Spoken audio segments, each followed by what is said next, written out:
watching Twin Tiers Evening News with Jeff Androlonis and Alexa Olson.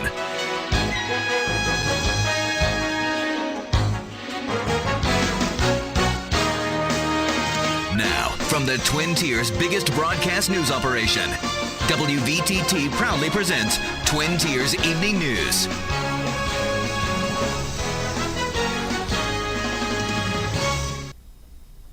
Good evening, I'm Alexa Olson. Jeff Androlonis is off tonight. The big story on Twin Tiers Evening News. WVTT is tracking this winter storm that's about to hit the East Coast. WVTT's Valerie Tysander takes a look at how it's going to affect the Twin Tiers. Valerie?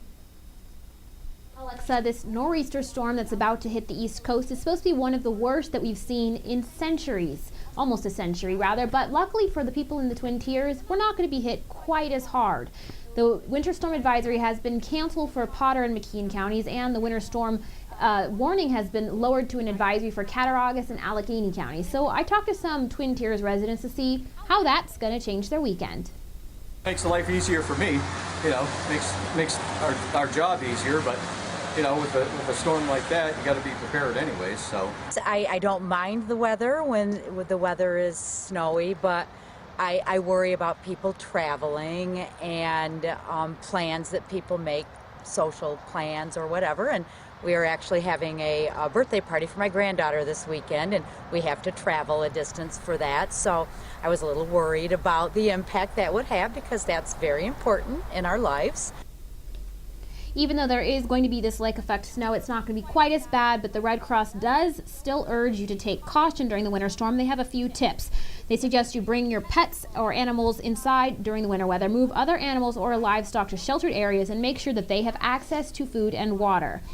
Make sure that you're keeping some water running, even if it's just a trickle, just to help prevent your pipes from freezing.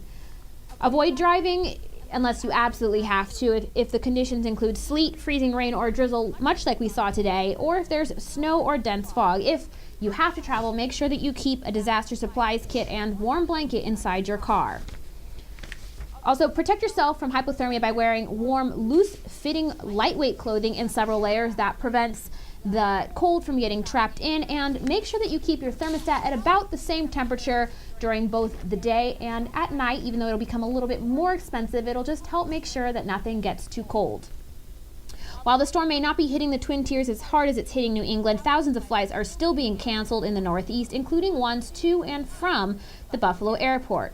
Airlines like Southwest, American, and U.S. Airways are waiving their fees and penalties so that travelers can change or cancel their flights.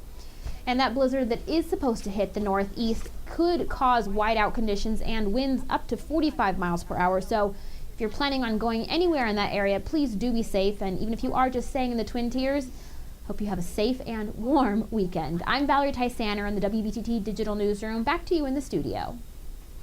Thanks, Valerie. Definitely some helpful hints for keeping warm this weekend. Right now, the New York Department of Transportation says that they are preparing for the worst and keeping their eye on weather conditions. Now, around 450 workers will be out plowing over 4,000 miles of roadways from Niagara County through Erie, Chautauqua, and Cattaraugus counties, and getting some reports of accidents in the Twin Tiers already. One deadly accident was reported in Kane this afternoon. Police say 25-year-old Drew Weil of Kane was killed after a crash on the intersection of Route 66 and Township Road 309 in Highland Township. Not much more information is available at this time.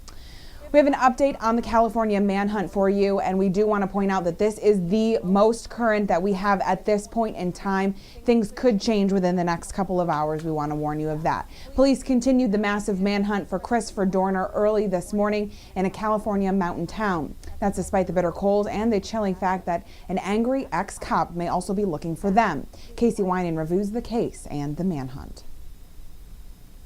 A possible break in the hunt for Christopher Dorner as authorities find his truck burning on a remote road in Big Bear Lake, California. Police fanned out, rifles drawn, as they search nearby woods and go door to door. So we'll keep working on it until we're able to either locate the suspect or determine that he's no longer in the Big Bear Valley.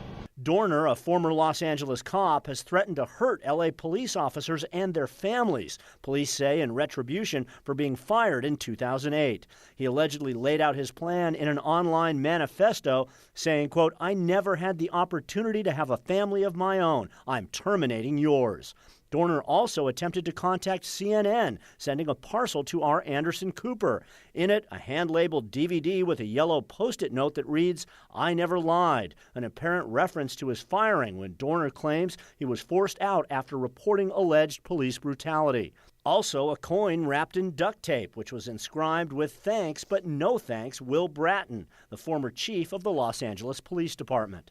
Chances are he would have received it from me. It would have been the custom I have of when somebody was activated into the military heading overseas. CNN is cooperating with authorities. Police say it began Sunday in Irvine when Dorner killed 2 people. Monica Kwan, the daughter of a former LAPD captain who represented Dorner in front of the police board that eventually fired him, and her fiancé. 3 days later in San Diego, police say Dorner attempted to hijack a boat.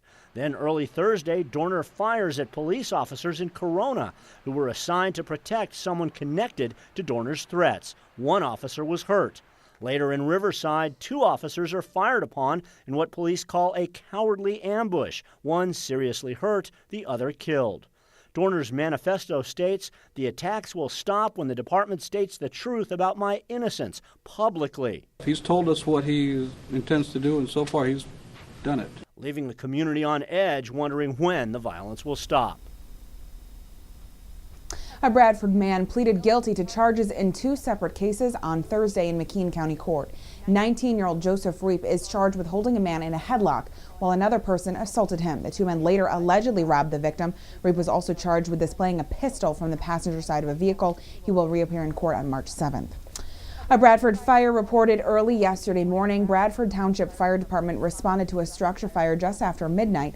The home of Chris and Dolores Stratton ignited due to an electrical malfunction. No injuries were reported, but the fire has relocated until the electrical issues can be sorted out. Board members for the Olean General Hospital and Bradford Regional Medical Center have been re-elected. The 6 board members will serve 3-year terms for the Upper Allegheny Health System. President and CEO of Allegheny Bradford Corporation, Daniel McCune, will continue to serve as the board chairman for both hospitals. Now, as we take a wider look into news, charges have been filed against a Genesee County woman after she allegedly stole money from a charity raising money for a cancer patient. 37-year-old Jody Cohn was charged with theft and 41 counts of possessing a forged instrument after more than $6,000 was withdrawn from Austin's Army, a fundraiser for a Pembroke teen who has a rare form of cancer. Coe was given a chance to repay the money after she admitted to having a gambling problem, but she failed to do so. Five Star Bank reimbursed $6,600 to the charity. State police in Coudersport charged an Oswego woman with animal cruelty. Now you're seeing on your screen pictures of a dog that looks like the one we're telling you about right now. Again, keep in mind this is not the same dog. 52-year-old Lisa Lowry was charged after she failed to get her Yorkshire Terrier medical attention for a broken leg.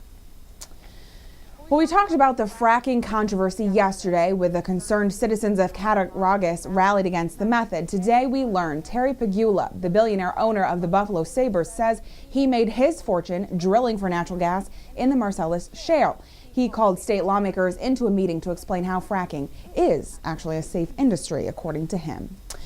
The Chautauqua County Sheriff's Office says they recovered an urn that was stolen in April from a home in the town of Pomfret.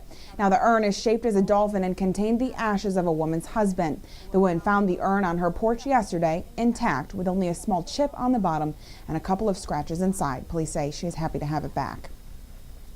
And it looks like Anderson Cooper won't be attending Buffalo's Dingus Day celebration after all. The CNN anchor had a 70-second giggle fit when he mentioned the Dingus Day Polka Festival during his ridiculous segment. He later apologized and promised to attend, but due to scheduling conflicts with 60 Minutes, Cooper says he won't be able to come to Dingus Day. Organizers are labeling him Party Pooper Cooper, and try and say that 5 times fast, and mounting a social media campaign to convince him to come to the festival in person. Much more coming up here on Twin Tiers Evening News.